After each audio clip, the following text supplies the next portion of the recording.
I heard this when I was walking away. You bastard. Let's hope that this goo in my tyre works well.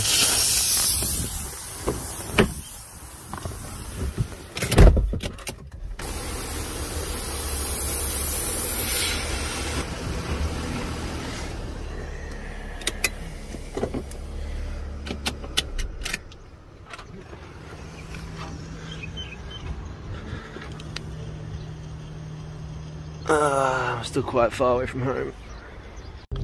Alright, so I'm heading home. I'm almost home. Home is right here. And I haven't seen Nay in quite a while. Still got the flat tire on my car. I'm going to try and not hit the gutter with it. I might go over here so I can fix it nice and easy tomorrow.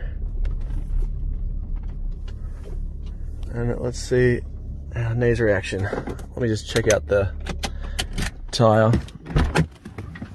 How does it look?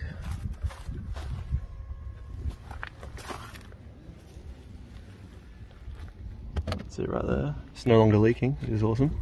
And, ooh, it's got quite a bit of squish.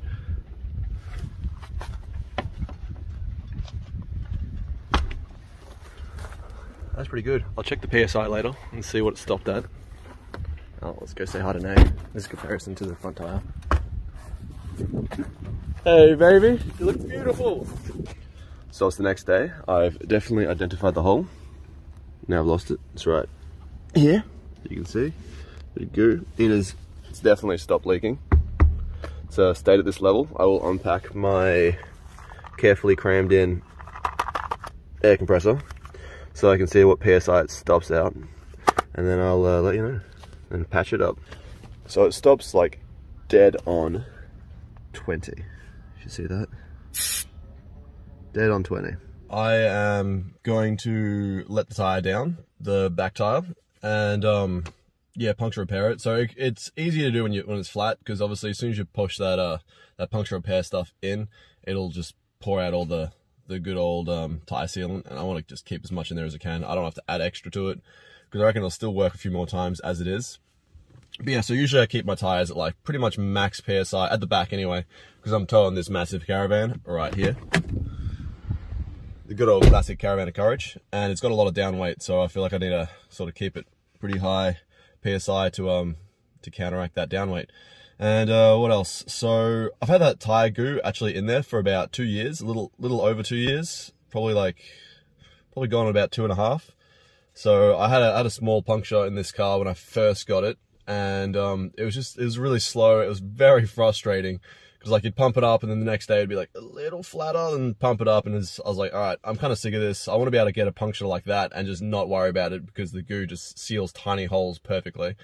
But obviously the big nail that I got in the tire, or big screw, I mean, like, you know, it's not that big, but it's not like a little pinhole. It's not a slow leak, it's a quick leak.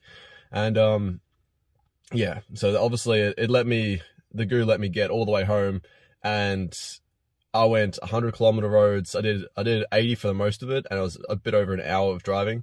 So it was definitely paid for itself. And you don't notice it, if you know what I mean. Like, it doesn't feel different. You got to be cautious, I guess. Just 20 PSI is pretty low. It's not that bad. Like, I didn't notice any extra heat from doing those highways at 20 PSI at 100 kilometers an hour. There was no extra heat. And every now and then I'd open the door and like had a quick look to see how it'd look. But it looked fine. It didn't seem to lose any at all once it hit that 20 PSI mark, and then it's just kind of maintained. But yeah, so let's so upsides of the goo. It clearly lasts at least 2.5 years. That's pretty amazing. What else? I guess it takes away the inconvenience of having to fix the tire now. So if you're on the side of a road or something, or there's like heaps of busy traffic, or it's pouring with rain, you don't have to worry about it. You just let it go down to the 20 PSI. I think make sure when you remove the contaminated object, the thing that's poking through, just make sure that hole is on the bottom, so the goo can sort of like rush that one spot and fill the hole. Another upside, obviously convenience. I guess that's pretty much it. It doesn't let you go any lower than 20 PSI. It probably does, depending on like, because I have my PSI, my tires so high, usually it would have pushed a lot more of that, lot more of the goo out than it would have. So if I was at like, 25 psi already in there. That much goo would have been pushed out, so probably wouldn't have lost so much. But yeah, and the downside. So let's talk about downsides, because for every upside there's always going to be at least a couple of downsides. So the only downside that I actually notice is, there's two actually. One is I tried to get my tires balanced, because I went, I think it was 105, 110 kilometers an hour, and you start to get a little bit of like, from the steering wheel, just a little bit of like vibration. Just, it's probably like that at 105. Just a tiny bit. I was like, oh, it's not normal. So I went to a tire place and was like, hey, how much to, balance my tires? And they're like, I don't know what's going on with these tires. We just can't balance them. There's something wrong with them. I'm like, oh, right, there's goo in the tires. And they're like, yeah, we can't balance goo in the tires. So because there was goo in the tires, I couldn't get them balanced. It was a minor inconvenience, because obviously they were balanced before, so I could have just left them. And it's only when you go over like 105. That's with my tires anyway.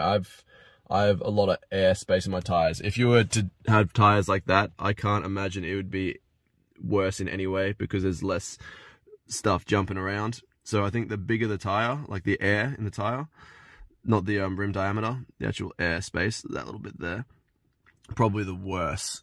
I was assuming if you've got like the real flat, massive rim tires, you probably wouldn't notice it at all, because it wouldn't have a lot to jump around. So a big four-wheel drive, you'll probably notice it maybe faster. Like maybe if you were going like 100 k's an hour instead of 105, I'm not really too sure. But with these size tires right there, that was 105 k's an hour is when I start to get a little bit of wobble. And I had actually never really noticed that, because I'd pretty much stick at 100. And with the Caravan on the back, I go like 80. So yeah, I think that's probably the only downside, the main downside, a little bit of wobble. And it's not like losing control sort of wobble, it's just like a little, I can imagine though, if you were going faster, like 150, you'd start to get quite a wobble, because that is a lot of speed to be throwing that goo around. So if you plan on going over the speed limit, or like over, or even like 110, if you're doing 110 for like a significant amount of time, I don't recommend putting the goo in your tires. It's probably good just to keep a bottle of goo and then just add it when you're ready. But I am definitely going to put it in my Caravan tires, because my Caravan tires do not go over 80 k's an hour. I mean, they can, but I start to get a little bit of sway, because obviously tiny car, massive Caravan, loads of back weight. So I only go 80 k's an hour on that. So I think I'll definitely put the goo in my tires on my Caravan, because as you've probably seen on the highways and stuff like that, if you see like bits of tire shredded, it's generally, not always, but generally, could be happening from a burst, but generally it's because like a Caravan will get a puncture and they won't notice. And it's the same with trucks, because they've got so many wheels, or because they're towing, they don't notice like the difference. So if it gets a puncture and then one tire becomes flat and it keeps going 80 k's an hour, 100 k's an hour, it will just tear that tire to pieces and you won't have a tire left. Like I've heard a few stories about people with the tandem trailers, the ones with the two dual axle trailer. I've heard a few people with dual axle trailers have actually had a flat on one of their tires and it's been torn to shreds, and they still hadn't noticed. And when they got to the campsite, they got out and were like, shit, my tire's been torn to pieces. So I don't really want that to happen. I'm just going to put goo in my tires, and then worst case scenario, it'll go to like 20 psi, maybe a little bit less, because I think my Caravan tire's a bit higher than this. So it'll probably push more goo out, but they're also smaller. It's yet to be determined. Anyway, that's the upsides, that's the downsides, and